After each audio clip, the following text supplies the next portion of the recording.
And today, as we bring this to a close, what does it mean that we bring the transformation that we've experienced within ourselves to the community? And it takes so much courage to just see. I mean, for anyone that looks at their community or what they're surrounded by and what they're going through and could actually look at it and imagine it to be better, is an audacious thing. That you would look at it and go, well, what if we did it this way? Or what if we thought about it this way? And it really is the culmination of the expression of your impact. But it's not easy. I mean, it's challenging. I think this was made really fresh and real to me just last week. I'd come downstairs. I was making my morning coffee. And just curious, how many of you remember the metal straw craze of 2019? Anybody remember that? Yeah. And so we got on that train in this house, and a lot of excitement around let's save the turtles. And we want to come beside our children when they're in these moments and help. I will confess that there have been moments where I've seen straws to be washed in the dishwasher and felt less than healthy things for the Navigate journey that we've been on. So I come down to make my coffee one morning, and I look down on the counter, and there it is, a bag of plastic straws. If this isn't a symbol of 2020, I don't know what is. We are throwing in the towel on the metal straw battle.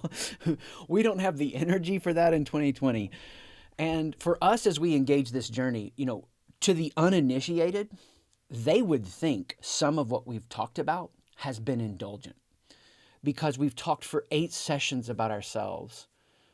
But what they don't know, to the uninitiated, is that we've got to be able to find within the renewal and the motivation, because transforming, revolutionizing our communities and our cultures is hard, difficult work. We're not talking about mild reforms. We're not talking about minor changes. We're talking about what it means to reimagine. And if this were easy, and if this were as simple as switching straws, everybody would just do it. All communities would just progress. They would all advance. But that's not how it works. And to the unaware, our journey might even look escapist, that we've just gone within to introspectively look at ourselves in a way that allows us to check out on the struggle. But that's not it at all. Instead, what's happened is we've taken this journey, we've learned to pay attention to the windshield, that we're more than our thoughts and feelings. We're more than our ideas, that these are changing, and that we've built this antenna of learning when we prove or hide, when our ego shows up too big or too small. And as we become aware of the proving or hiding, we allow ourselves to be captured by the daydream, the whim. We're going to take that turn, and we're going to find a special moment, and we're going to want to pull over and take a picture so we can memorialize it. And as we progress and advance, we find that there's someone in the car with us, and it's actually the shadow part of who we are. It's the part that falsely people would call the bad wolf that you never want to feed, and it's an invitation to more growth. And as we keep growing, we reach up and find the talisman and the object that keeps us motivated, keeps us focused. And then we press the gas and we find the things that have been weighing us down and overwhelming us, we now are unshameable in our identity. So we are unstoppable in our mission, and we are uncancelable in the community changes that we know we need to bring about. And as you press the gas and as you move free, this has not been indulgent. This has not been escapist. This is so that you can bring a revolution to your community. And the revolution or the transformation that you're going to bring is going to be something that you find is unique to who you are and to your journey. And if this were easy and if this were simple, everyone would just do it. So what do? We've spent these 8 sessions on you. How can we now how can we now imagine what it's like for us to be in the car and go where we're going? Well, here's the fun part. I can't tell you where we're going to go. I can't tell you where you're going to go. This is where there's some wonder and awe. As you press the gas, the horizon is wide open, but I am going to give you a diagnostic to pay attention to. And this diagnostic or this viewpoint is going to be something that you can watch within the car. If you'll watch these 3 pieces in the car, you'll be able to be the kind of person who can revolutionize your community, revolutionize your culture, whether it's personal or professional. So I'm going to give you a dashboard to watch. And as I give you this dashboard to watch, I want you to consider that the work of revolutionizing our communities It's never done. One of my hardest jobs that I've ever had physically was concrete construction. I know we've got a few people here today that mildly understand the challenge of concrete construction. And I was a freshman in college. I went out to the job site. Now, I didn't grow up in a handyman's home. And so they handed me like a 16-pound sledgehammer to start driving in these spikes. Because as a freshman in college, we were the grunts. We did all the stuff nobody wanted to do. Not having swung a hammer very much, this man hands me a 16-pound sledgehammer, something like that weight, and I've got to swing it and drive in this metal spike in these metal frames because it was the concrete around these parking structures. He holds the spike. I swing the hammer with all my might. I mean, no onboarding. This was it. Cushy onboarding. Come on. I swing the hammer. I completely miss the spike. Pound this sledgehammer into the ground. Thankfully, miss the hand by millimeters. At that moment, this man whose unique health rhythm was to drink as much beer as he could when he was laid off in the winter, and then in the summer would sweat himself back down, turned a shade of red I didn't know existed in a human. At that point, I started to hear some language, and I thought I was pretty advanced in my awareness of language that I had never heard put together just that way. My life flashes before my eyes. This man's going to kill me. He's going to murder me right here. That job was the hardest physical job I've ever done. I've never had a job where I would be like, please let it rain. Please let it rain. People would come out, start, and they would quit by the end of the day. Like, rare was a person ever out there the whole day that finished. But me and my friend, we told ourselves we're going to stick with it through the summer. I remember clapping at a concert later that summer, and my hands felt like 2 bricks. At the beginning of the summer, I could carry one side of a 12-inch frame, steel frame that we used to hold this concrete. By the end of the summer, I could grab 2 pieces, 2 sides. My friend would grab 2 sides. As much as I hated that job, what do you think I bragged about for summers after that job when I drove by a parking lot that I helped pave? Now, I still remember the foreman. I mean, he's getting down and he's finishing up some of the concrete. We didn't do the finishing work, and one of the finishers couldn't be there that day. And I heard him say under his breath, my mom told me something about staying in this work. I noted all those moments. I wanted to work with my mind, but here's what I can tell you. I bragged about that job when I would be driving by it years later with my wife. I would point to a parking lot that I helped pave, and I would say, babe, I did that. Like, this is after I've earned my master's. I'm regularly speaking to crowds of over 1,000 people. I'm pointing to that parking lot and I'm going, hey, you see that? I helped do it. Why? Here's why. Because it was work that I finished. There's something satisfactory about a job that you can finish. You mow your grass and you sit back and you're like, yeah, I'm done. The hard part of revolutionizing our communities, the hard part of building our cultures in our workplaces, in our homes, is that the work is never done. It's never finished. But if you can look at the dashboard that I'm going to give you today, this dashboard will guide you to help you stay the journey, even though it's work that's done again and again and again every day. So first piece of the dashboard that I want you to watch as you revolutionize your communities is the GPS. It's the GPS. See, I can't tell you specifically where you're going to go, but I can say this with a sense of wonder and awe as you've taken these other 8 pieces of our journey and you add today to it. You get to press the gas and you get to go. And part of you going is the unique triangulation of who you are that is your GPS. I could give it to you this way as an action statement. Action statement number 1 to revolutionize your community: guide to what you see. Guide to what you see. You're not just seeing it. It's one thing to see how something could be better. What makes leaders necessary is that they see the vision, but they actually act on it. They perceive, they discern, they advance. And what's really cool about where you are right now and about what you've been through, nobody else has the unique GPS setting that you do. I'm talking about your beliefs, the ideologies you had yesterday that you don't have today. I'm talking about your values. I'm talking about your hardships. I'm talking about your challenges. You're this unique amalgamation. We've found that in the previous 8 pieces. You're this unique juxtaposition and contradiction. And that is how you find where you are and then where you want to go. You look at the summation of who you are. And as we found in these previous 8 pieces, nothing can fully sum you up. That your internal world is endlessly explorable. And so what you get to do over and over and over is to come back to the vision. Now the problem is vision drifts. Vision drifts, and so we're never done guiding people to what we see. As we walk through this dashboard of awareness of how we revolutionize a community, one of the things that you're going to find is you're going to be better at one of these in building your culture, and you tend to be worse at one.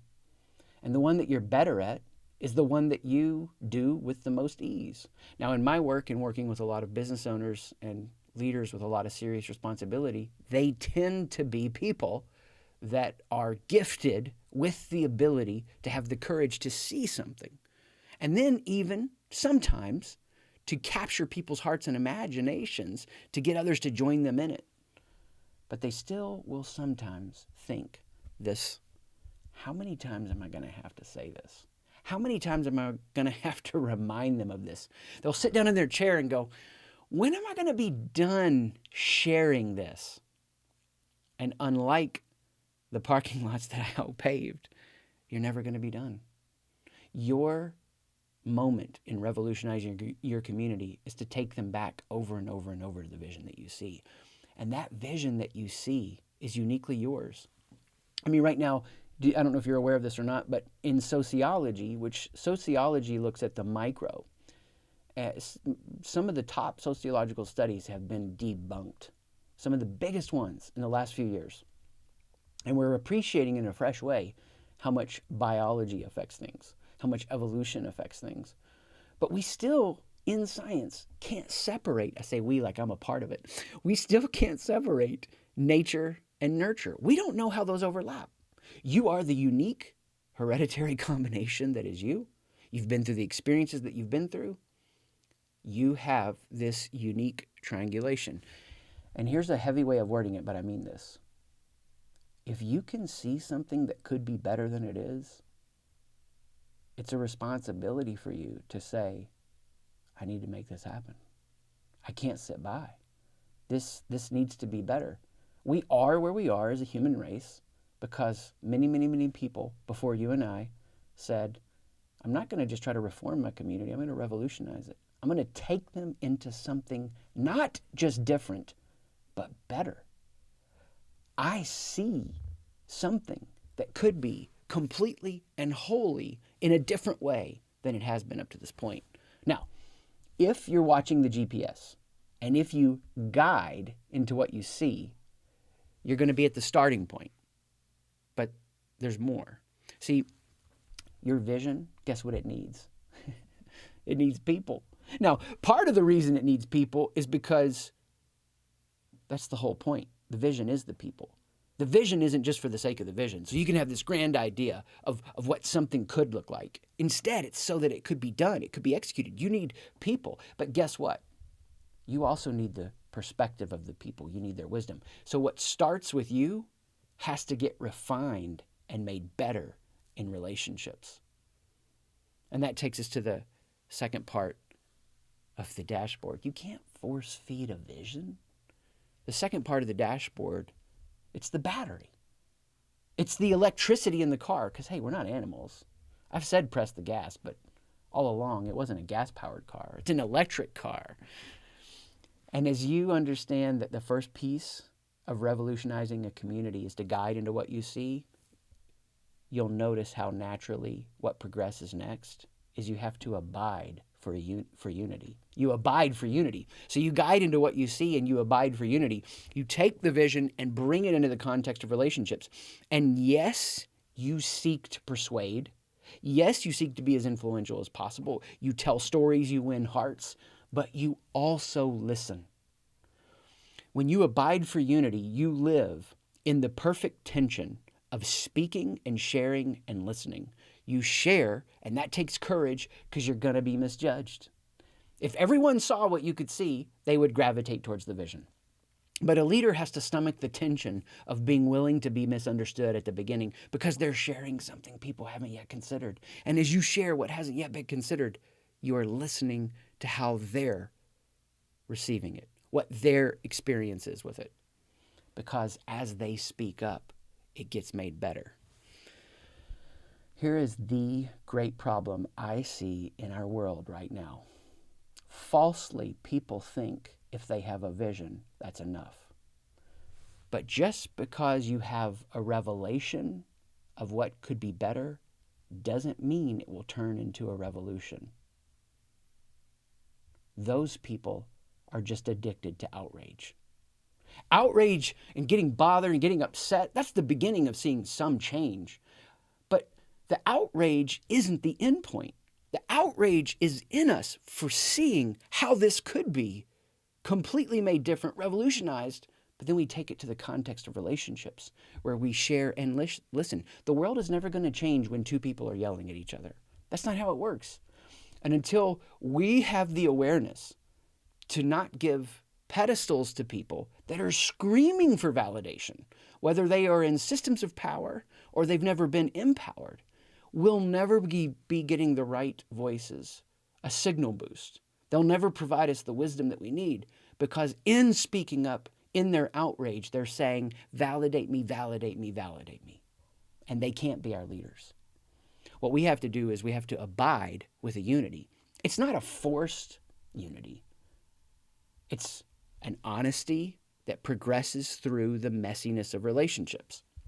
See, here's what happens to people in this stage. If you're a leader and this is more of a weakness for you, then you sit down at some point in your seat and you go, how many times am I going to have to work to help everyone get along? Guess what? This is not a parking lot.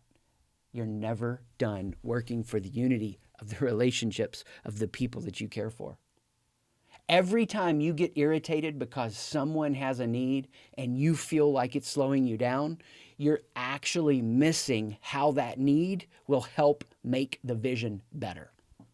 There was an ad recently that I saw with Guinness beer. It was brilliant. It showed people playing basketball, and that was the angle of the camera. And then the angle of the camera switched so that you could see everyone that was playing basketball was in a wheelchair. And I was touched. And then they played for a bit. And after they played for a bit, third big shift, everyone got up out of their wheelchair except one person. They had subjected themselves to a wheelchair to play basketball with their buddy. I want to make a statement to you that is probably one of the most powerful things that our leaders need right now in the world today. Healthy communities move at the pace of the greatest need. They just do. It's on us as leaders to carry the responsibility of understanding we can't overly coddle our teams. We can't overly coddle our communities. We can't hold hands until the point that we're all exhausted and everyone feels comforted and everyone feels taken care of, and now we can advance. Nor can we move so fast that we overlook what is our best discernment as leaders and processed in the context of community. What are the priorities? The messy part of revolutionizing a community, the messy part of transforming a culture is that not everything can be of equal priority. We can let everyone know they're heard, and we can let everyone know that everything is important, but it's not all of equal importance. The number of times as a dad in a given week that I'm prioritizing what is the greatest need, because stuff happens, things come up. But until you get this as a leader, you stay stuck at this place of anger and outrage. These are the kind of people whose vision is just to watch something burn. When I was 18 years old, I would get into arguments in college with all the bloated self-righteousness that I had enough information and knowledge that I could argue people into seeing what I saw. And you don't change the world by trying to change other people's minds. What has to happen in the context of abiding with unity is we are heard and we listen. We hear and we are heard. And it's messy and it's not easy and it's going to feel like you're moving slower if you're wired like me. But what you'll find in the investment for space, for time, for processing is we're actually going to move faster. When I was 21 years old, I told you I was put into a public leadership role way too early. And I can see now how much it contributed to my growth and advancement in leadership principles and understandings. But one of my great immaturities at 21 was I had the courage to see the vision, but I was too eager to die on hills. Everything was worth dying for out of principle. And I became, as a leader in that way, toxic because I didn't know how to prioritize. If where you struggle as a leader is in this context, I need to tell you about when my mom made chicken pot pie for me. I was probably 9 years old, best I can remember. Grew up in the South. And now I do appreciate some chicken pot pie. But the first time I was introduced to it and I thought we were having pie for dinner and I took my fork and put it down into that flaky crust and out popped a pea. Geez. At that age, it would have felt like starting Rocky IV only to have Looney Tunes cartoons come on. This pea pops out and I felt angry. I felt angry enough to be defiant. I felt angry enough to protest. I felt angry enough to speak my need to be heard. And I said, you know what? I'm not going to eat this. Being raised in the South, my dad let me know, that's what's for dinner, son. And you'll sit there till you eat it. Now, I remember some time had passed, enough time that my dish was now cold. Being a smart person who does learn under pain and duress, I gave up my battle and ate my cold chicken pot pie. Everything I've learned about leadership now, I could look at my mom and say, Mom, it's your job to make a better dinner. And I don't know that I would be alive right now. But I will tell you this, if you find yourself force-feeding a vision, it's your job to make a better dinner.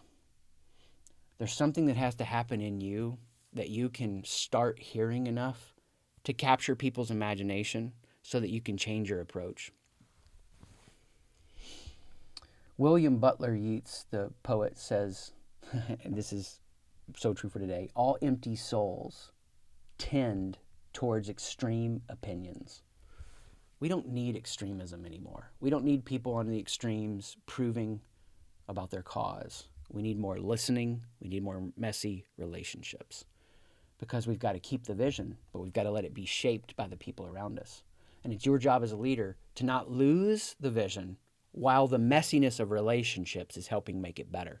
And this not only applies to communities at large, the communities you lead in your workplace, it's also your personal relationships. Some of you right now are in a personal relationship where you're irritated at someone and you're weaponizing their vulnerabilities so that you can win. You're not abiding with unity. And so your battery in your car is about to run out on that community. You can't revolutionize it. You can't upgrade it. Tomorrow, my wife and I will have been dating for 21 years. I said to her, our dating life can drink now. And we met on a blind date 21 years ago. So we know the date. We can mark it. We've been through numerous visions in our relationship of who we are, of who we're becoming. And as we work to abide with unity, we work through new vulnerabilities. We progress, we change, we grow. I'm not the person that I was. I actually can still remember being a person who held opinions and thoughts that I am sad that I had those. But as I've engaged in relationships with people, it's changed me. I remember being a college prof and having some things change in me as I watched college students going through an experience of coming out to their parents. As I work to abide with unity, my mind changes and I grow and I learn. Sometimes in leading staff meetings over the years, I've said this. Here's what I believe. Change my mind. And I'll give everybody a chance to change my mind. And sometimes they do. And sometimes I'll go, you know what? None of you changed my mind. We're still going in this direction. That's okay. That's the responsibility of leadership to make that call. But if I'll guide to what I see and I abide with unity, here's the third thing that gets to happen. I get to ride into opportunity. I get to ride into opportunity. So we watch the GPS so we can guide into what we see. We watch the electricity storage in our battery so we know where the relationships are. We can abide with unity. We've also got to watch the diagnostics of our car, the systems, the system diagnostics, so we can ride into opportunity. Let me say it to you this way. You've never found the best way to do anything. See, just like vision drifts, when you hire that third person and you're so passionate about your culture and you're like, how did they do that? It's because you're your third hire away from losing your culture. When the relationship needs more work out of nowhere, you thought the relationship was good, and now same thing happens with systems. You constantly watch the systems. You've never found the best way to do anything. When I was in college, I remember the president got up and they had just built this new expensive building, laid all this expensive concrete and all this expensive grass. And guess what students were doing? Not walking the pathways, but walking the pathways they wanted to. And so the president got up and he lectured everyone on, do you want mud or grass? Well, that was just a joke to everybody. Mud or grass became the joke. And they just walked the pathways they wanted to and formed muddy paths. It was bad user design. They should have seen the pathways that students would walk, then paved the sidewalks. You'll see what they'll actually use. When my kids were younger and we would carve pumpkins at Halloween, I'm going to tell you that I'm not the most patient dad in some things like this. Some of you are wired up. You're just phenomenal parents. You're like, I love my kids. I love carving pumpkins. I love going to all-day sporting events. It's amazing. Not so much me. So we'd be carving pumpkins and I'd be like, this is so freaking annoying. I just dig this stuff out forever. And then I saw a guy cut the bottom of his pumpkin off and he scraped everything out. And then he set the top. He still had two pieces like I did. I had a top and a whole pumpkin. He had a whole pumpkin and a bottom. Cut the bottom off, scraped it all off, set it on top. Then he could carve. Reduced the workload by like 90%. I'm like, nobody told me this. There are so many things in your life that you think you've found the best way to do it and you've just locked in on it.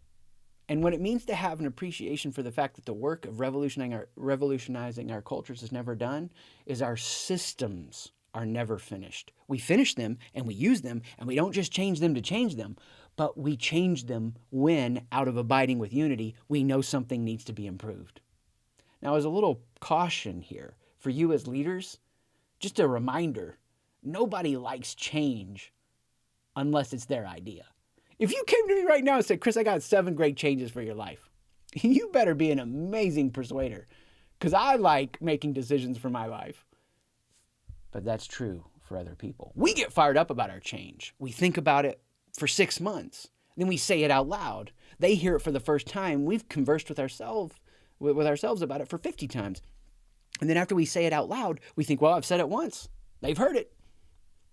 They need to hear it till they feel like they're going to throw up before it starts to sink in. We take for granted the fact that this is what's happening over and over and over. And in a healthy culture that's revolutionized, you create, out of the ride with unity, an emotional, psychological safety. And I don't mean an over-coddling, because we've still got to have hard conversations about performance. But people can speak their truth out loud. And when they can speak their truth out loud, guess what they can do? They can do innovations.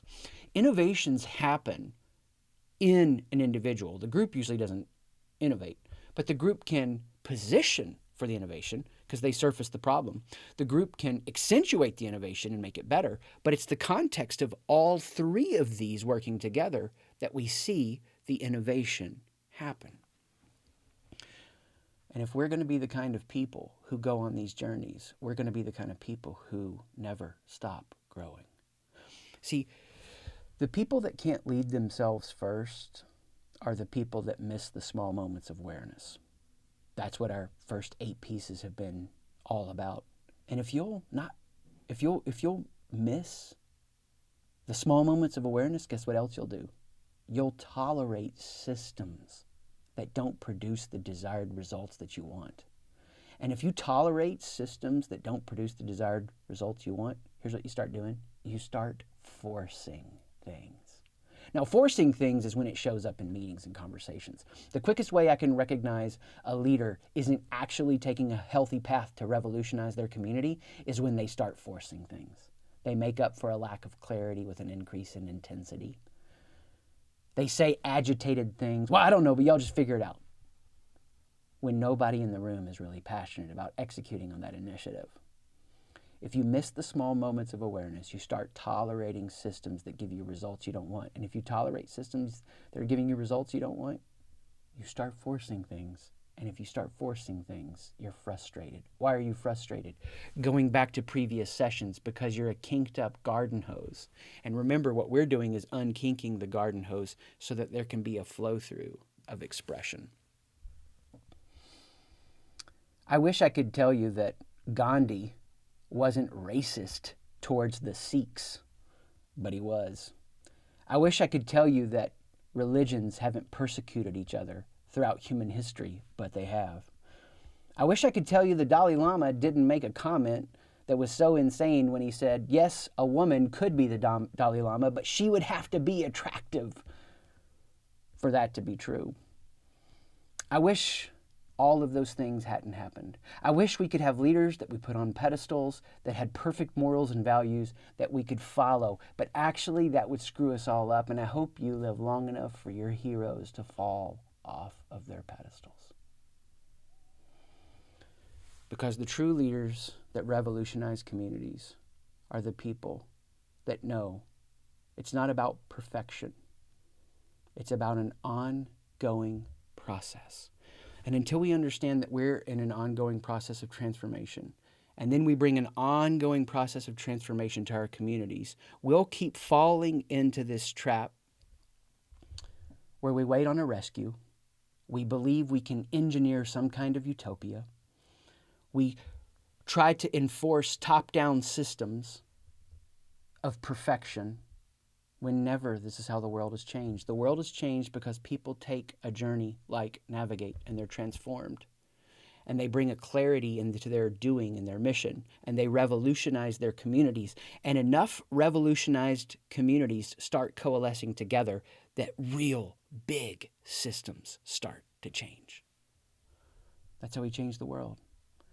And if you think we've aimed for anything less than that in this project, you've missed the ambition. But it's not found in the bigness. It's found in the small. It's the emails you send. It's the conversations you pursue that you want to ignore. It's the tone that you use. It's the way that you pay attention.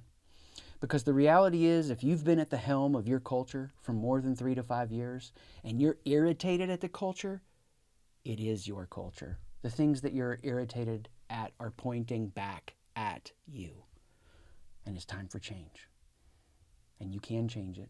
And if you're put in new to a culture, and you take it to where you want it to be, and you try to do that faster than about a year or two, you're going to have to do so much violence to it that you'll probably not be the leader who gets to lead it into the next era.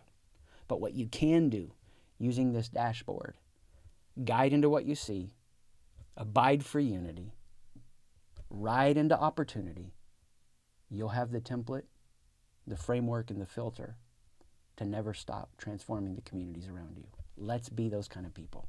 Thank you so much for being engaged on this journey.